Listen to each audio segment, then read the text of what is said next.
बहुत ज्यादा दुख है, बहुत ज्यादा तकलीफ है, बहुत कष्ट है, तो फिर विष्णु पुराण का एक उपाय जरूर कर कर देखना।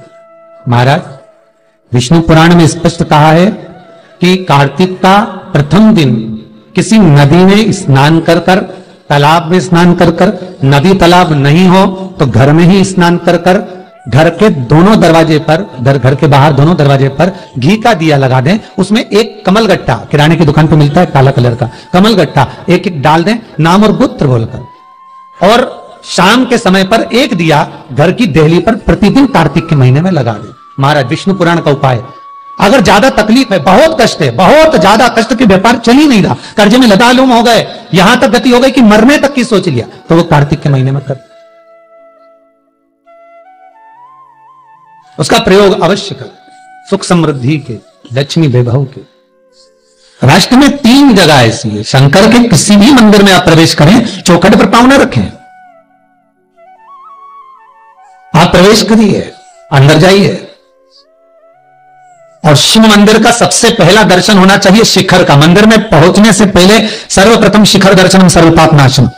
दूसरे नंबर पर चौखट का दर्शन, फिर अंदर पहुंचे नंदीश्वर का स्मरण, फिर अंदर जाकर भगवान शंकर के शिवलिंग को छूने से पहले, शिवलिंग का स्पर्श करने से पहले, शंकर जी के ऊपर जो जलाधारी है जिसमें शंकर भगवान की 5 बेटियां विराजमान रहती हैं, जया, विषहरा, शाम्भवी, दो तली और देव। ये शंकर भगवान की 5 लड़कियां जिस जलाधारी में से बूंद बूंद पानी नीचे गिर रहा है, उस जलाधारी में भगवान शिव की 5 बेटियों का स्थान होता है। उस कमंडल का स्पर्श होना चाहिए, उसका स्पर्श हो, फिर भगवान शंकर के शिवलिंग का स्पर्श भले करें, पूजन करें, पाठ करें, अर्चना करें, ये आपका। कई लोग कहते हैं, हमारे यहां पंडित जी कहते हैं शंकर भगवान के शिवलिंग को छूना नहीं चाहिए।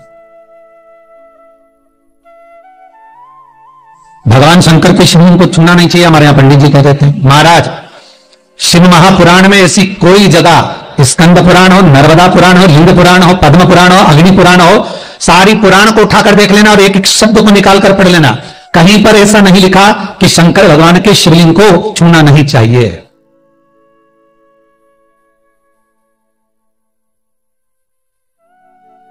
ब्रह्मा, विष्णु और महेश, ये तीनों शिवलिंग में विराजमान है, इनका स्पर्श मात्र स्पर्श।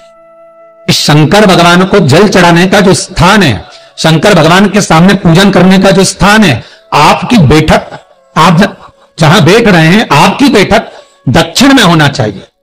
अगर आप दक्षिण में बैठेंगे तो उत्तर की ओर आपका मुख होगा, वहां बैठकर आप जल चढ़ाएंगे, अर्चना करेंगे, आराधना करेंगे तो भगवान स्वीकार करेगा। हाँ, यदि आप बिल्कुल शंकर जी का शिवलिंग जलाधारी जा रही है उत्तर की ओर, आप बिल्कुल सामने बैठे हुए यहां से आराधना कर रहे हैं, पुण्य मिलेगा, मना नहीं है, पर जैसा पुण्य आपको चाहिए, जैसा फल आपको चाहिए, लिंग पुराण कहती है वो फल आपको तभी प्राप्त होगा जो दक्षिण में बैठकर उत्तर की ओर मुख कर आप शंकर की आराधना कर रहे हो, आप शिव अर्चना में डूबे हो। एक प्राप्ति का स्थान होता है। महाराज,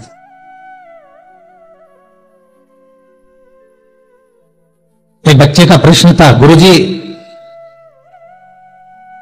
आप कहते हो कि भगवान कंकड़ में है, हर जगह पर है, तो फिर हमारी मम्मी कथा में क्यों जाती है?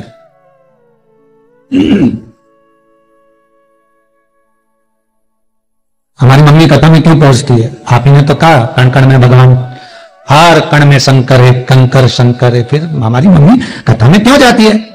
काहे के लिए जाए? हमने कहा बेटा बात इतनी सी है कि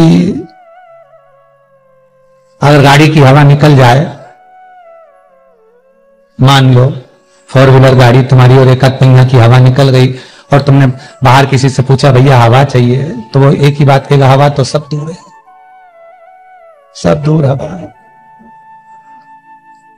अरे हवा लेना है भैया, हवा, तो क्या भैया हवा ही तो है। उन्होंने सोचा पागल से क्या मुंह मिला, और आगे गए पान की दुकान वाले से पूछा भैया हवा मिलेगी, तो क्या भैया हवा ही तो है शरीर के अंदर, बच्चा क्या है, हवा नहीं तो आदमी की हवा गई, हवा ही। अरे भैया हवा चाहिए है, अब सब बोल रहे हैं हवा है हवा है, तो क्या ऐसे हवा पकड़ के उसमें टायर में भर लोगे क्या? नहीं। फिर किसी से कहा भैया हमारी गाड़ी की हवा निकल गई है, तो क्या वो सामने दुकान है, मशीन लगी है, वहां जाकर ले लो।